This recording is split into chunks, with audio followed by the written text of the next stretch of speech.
What does adrenaline, zero gravity, and an articulated lurry have in common? The answer? Sweet f*** all. Until now! Hey folks, Adam here bringing you a GameX review on Clustertruck by Landfall Games.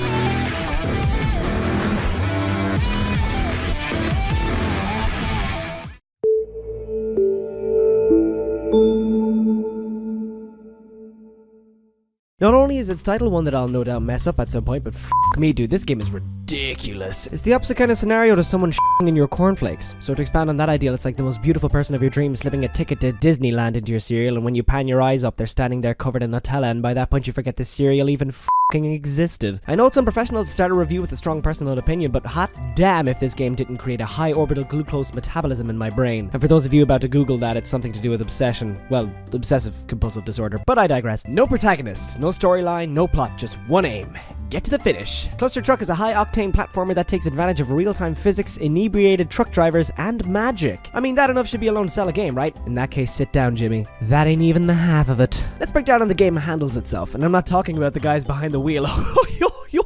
You pick a level on a map, spawn, and parkour your way from rooftop to rooftop of pedal-to-the-metal moving trucks. It's kind of a floor is lava situation, only way less friendlier on carbon emissions. Hit the floor, you die. Fortunately, the game has an almost seamless transition from failure to beginning again, meaning the second you hit the ground, you can hop right back on the articulated saddle and try a different path or just refine the one you were taking. The game has a fantastic RNG feel, as nearly every level can be slightly different just with how the trucks path or collide with either themselves or the environment. What this means is that you may have taken a certain path 10 times and got so far, fighting the urge to make a Linkin Park reference, but then randomly the third truck that you've landed on so many times before crashed 10 meters back, resulting in you getting to know the ground on a more intimate level and forcing you to start again. This keeps each retry fresh, especially if there's physics involved, or lack of.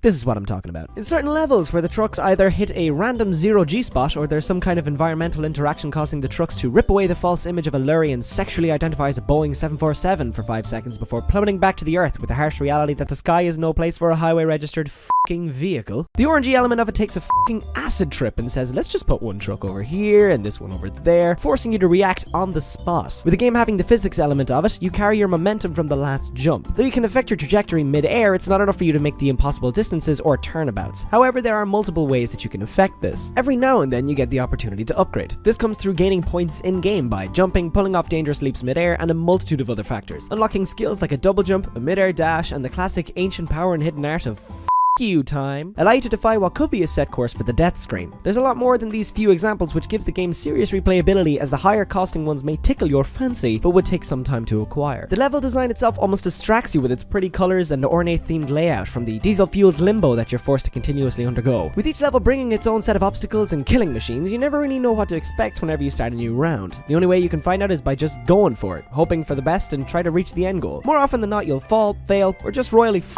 up because of some unseen attribute.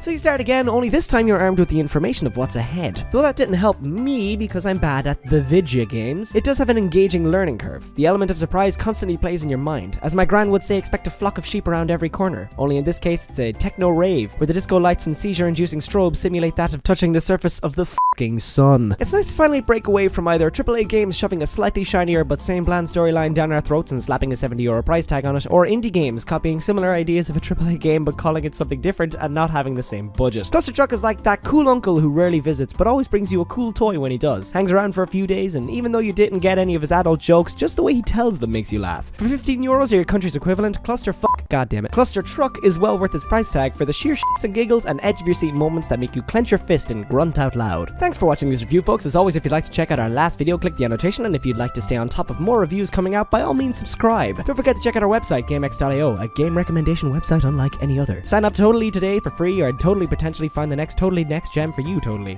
Love.